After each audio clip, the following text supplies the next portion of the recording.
Vermin is set in a world overrun by feral cats, and it tells the story of an exterminator who becomes obsessed with a young boy who behaves like a cat.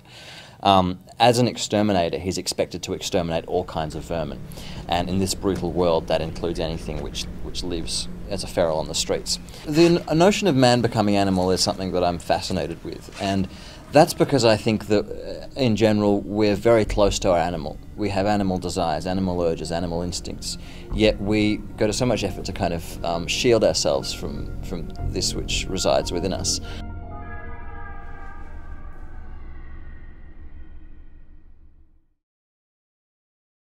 Yeah, can't put up with this pussy. I can't work with this pussy. Damon is an incredible actor. He's a very still actor. He can be really still and yet really profound. And he's very thorough in his process, and he really is very analytical and very thoughtful. And he sort of distills all this down into a really subtle performance.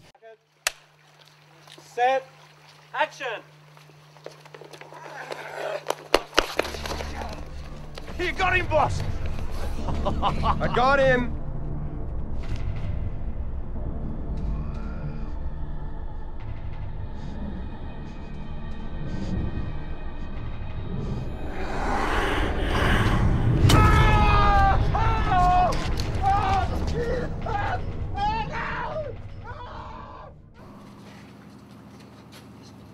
Well, if we didn't find someone to play Catboy who was believable as a boy who's grown up with the cats and in reality sort of is a cat, then there would be no film. My character is Catboy, and he's... how can I say it? Yeah, he's got the instincts of a cat, and also the and the movements of a cat, but he's got the mind of a boy.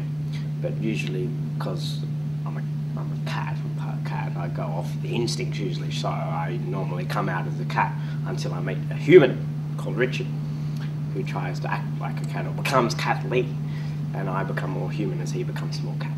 I think as soon as he walked in the room, we knew there was something really special about who Dale is and the physicality of Dale.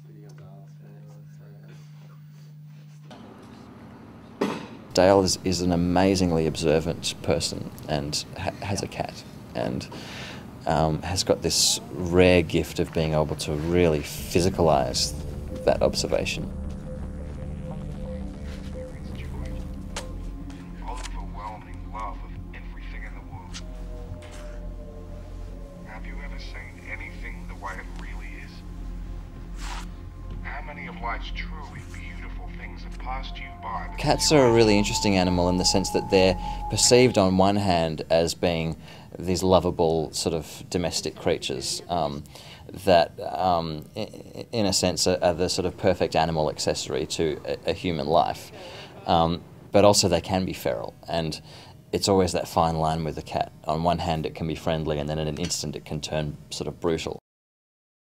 So the first thing we had to do was a little bit of R&D about how to create these herds of cats that run through the streets in the film. So what we did is we got like an enormous amount, like 12 cats, like $1,000 a day cats onto this fucking sound stage with a bloody blue screen. The Lucky Art Department had to go and source dead mice, and then on the day the cat didn't actually want to eat the mice, so we had to cut open the mouse and put chicken inside and tie cotton to the mouse to make it look like it was moving. And we just sort of, I suppose, expected that these cats would just do as they're told. I don't know what the fuck drugs we were on. Very lucky that we had access to Ian Brown and his digital media department. You generally don't work with children and animals, and cats especially are a particular problem. They're very difficult to train. There are an enormous number of cat shots, moving in large numbers.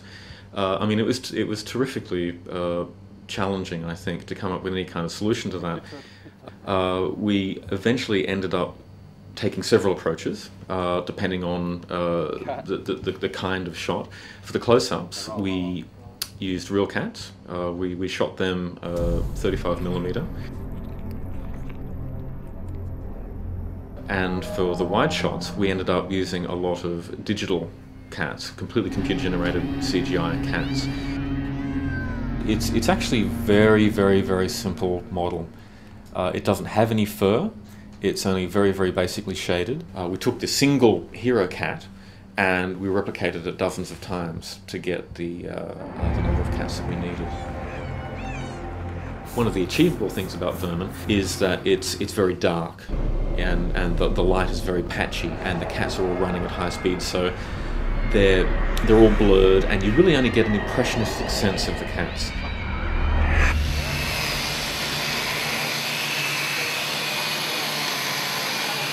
As you see, we have Jason over here drilling a hole in the floor of our location. You know, we like to drill a few holes, knock down a couple of buildings. The locations played probably a key part in defining or setting the basis for what the film would look like. It's a real challenge to sort of create these mounds and piles of rubbish.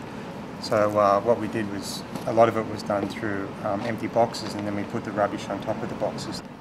Mitchell's very hard-working and a real perfectionist, and we're both really passionate about dirt, about seeing the filth and the dirt on screen. And this was a film that was, you know, the idea is you watch the film and you feel kind of a little icky and stuff, and there's little creatures running around everywhere, and it's just the kind of dirt that gets under your skin. To do what we had to do on the budget within the time constraints was really hard. You know, I mean, all those animals. Look at them, aren't they beautiful? Shooting in condemned buildings that were falling down. It's always a nightmare to light night shoots. This cat boy figure. I don't want you to eat any more chocolate, okay? Yeah, you laugh now, but you'll make me crash the car, all right? Every night we had hares in the gate for miles, just hairs and hairs and hairs. Planes going overhead every 5 seconds, trains going past every 4 minutes or something. There's no more Milo left. Very physical. No, yeah. There's no more Milo. No more Milo? No. People say I went to LA and I changed. Let me nah. put my head in your... That's arena. Celebrity status didn't go to your head? Whatever, dude. Yeah, there's fluffers waiting for you in the Oh, yeah. See. Thanks, guys. Great, it's a wrap. It's a wrap. Thanks. Yeah, I do. Something violent. It means end of the day. Thanks, it's a man. wrap. It means close. Finish.